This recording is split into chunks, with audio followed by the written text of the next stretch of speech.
4, 5, 6, said Angus Bear, counting his new pencils into his new pencil case. Hurry up, Angus, you don't want to miss your breakfast on your first day at school, said Angus's mum. 7, 8, 9. Angus didn't come down for breakfast. He kept counting his pencils. Angus was very good at counting. He continued packing his new school bag. He put in his favourite soft dog toy. He put in his Elvis Presley songs.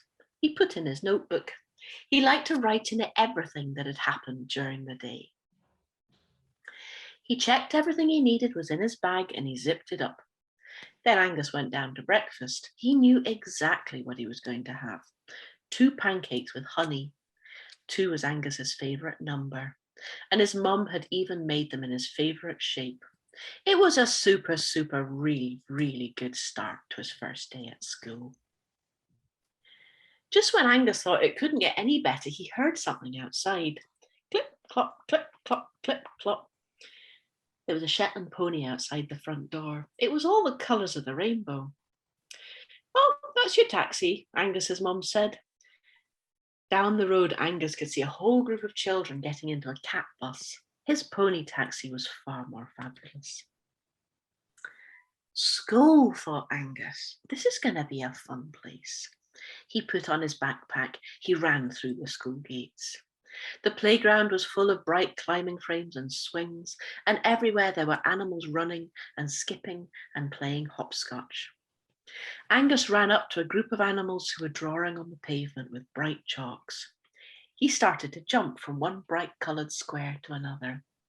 Wait, it's my turn, said a squirrel with a cross voice. Angus started to feel worried.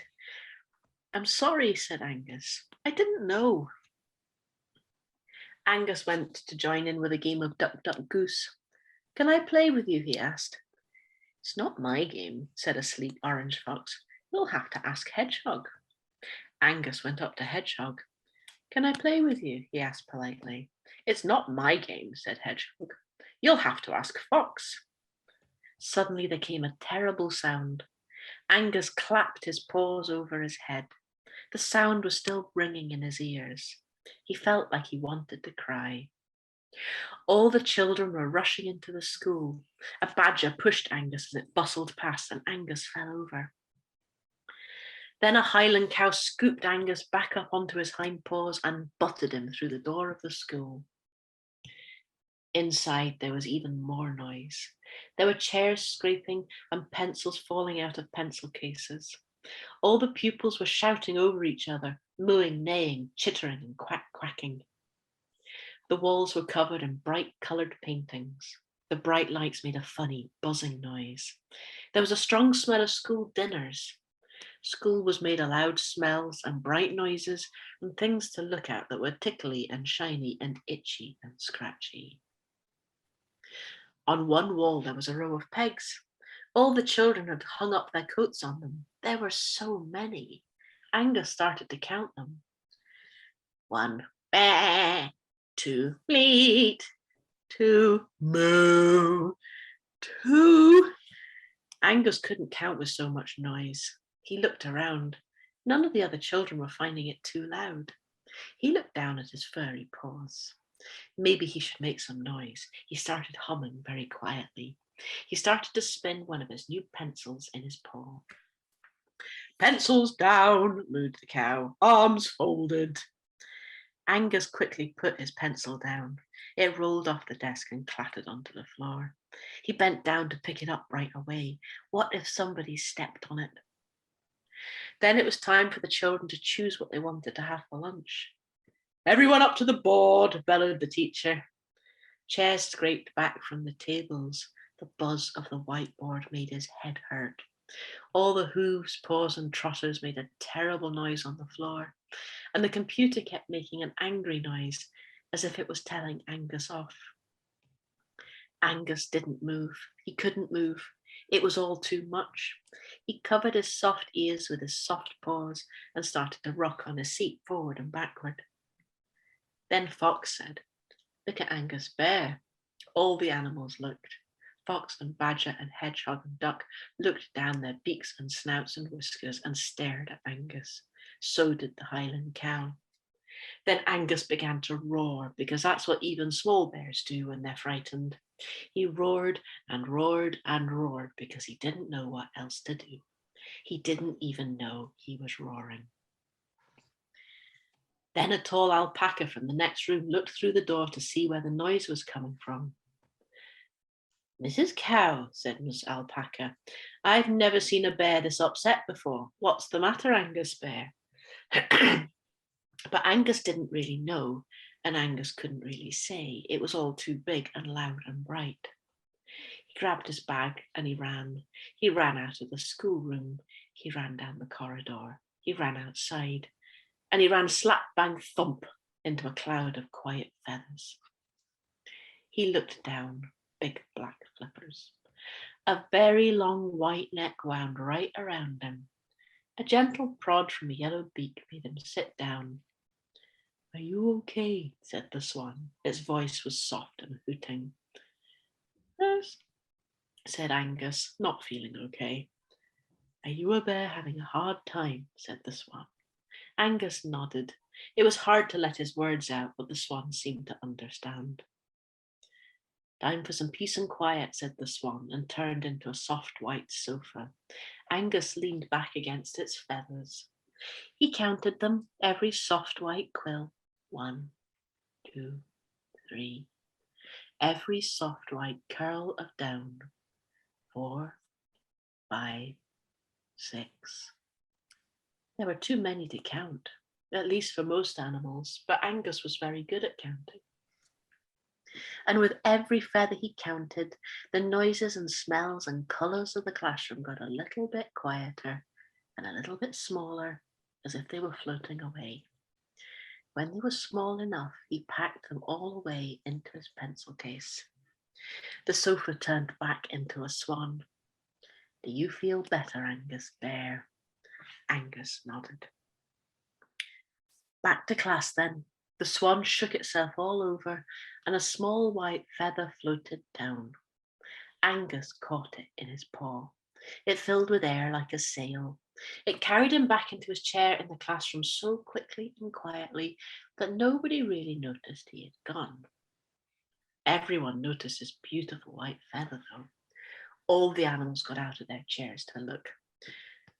"Mrs. Coo," clucked the chicken, "Angus Bear has a white feather. I want one too." "You already have feathers," said Goose quietly. "You don't need one." "Before home time," mooed Mrs. Coo, "every animal is going to learn how to count." She put a jar of snails on every animal's table and told them to count them. I've got a couple of repetitions to take out there. Angus Bear was very good at counting. 1, 2, 3, 4, 5, 6, 7, 8. He counted 9 snails and wrote down the number. Not all the animals found it so easy, though. Fox played with his orange tail and stared up at the ceiling and looked for beetles in his belly fur, while his snails escaped down the legs of his desk. "Angus Fox," mooed Mrs. Coo, "there won't be any home time for you until you count those snails." She turned to scratch on the blackboard with one horn. Angus Bear slid out of his seat and started to help Fox. He picked up Fox's snails, counting each one quietly as Fox popped them in their jar. Fox got the lid on just as Mrs. Coo's big, hairy, orange backside swung around again. "Well done, Fergus Fox," boomed Mrs. Coo. "Thank you, Angus," whispered Fergus as Angus slid into his seat. "You're a very clever bear." And Fergus passed Angus a brand new shiny silver pencil from his pencil case. That made 12. Goose gave Angus a paws up. The last lesson of the day was drawing. Mrs. Coo gave everyone a piece of paper and told them to draw a feather on it, just like Angus's. Everyone drew a feather and coloured it in, and then they had to cut them out. Everyone's feather looked different. Fox wore his feather like a moustache. Hedgehog sat on hers and it got stuck to her prickles. A sudden draft blew Badger's feather away. Their feathers didn't seem as magical as Angus's. Everyone was making a lot of noise. Mrs. Coo came and sat down quietly next to Angus. "And if things ever get too loud and bright, Angus," she mooed softly, You know what to do. And he did know. He knew that if the classroom started to get too noisy, or if the lights felt too bright, he didn't have to say anything. He could just hold up his magic feather, and it would whiz him off to that calm white swan for some peace and quiet until he felt better. Then the big loud bell rang for the end of the day. Angus put his soft paws over his soft ears until it stopped. While all the animals stampeded to the door, he counted his pencils carefully back into his pencil case and put his pencil case back in his school bag. Fox and Goose and Hedgehog were waiting for him. They walked together to the school gates. Angus's Shetland pony taxi was waiting for him at the gate, and there was a surprise. His mum was there waiting and waving to Angus.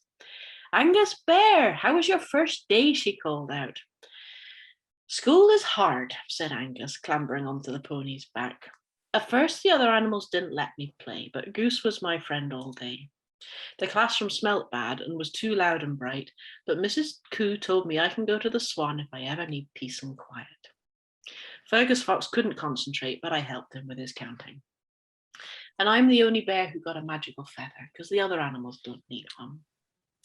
"I had a super, really good first day at school," said Angus Bear, waving to Hedgehog, Fox and Goose as the Shetland pony taxi trotted off home. The end, maybe. Yeah, it's nuts.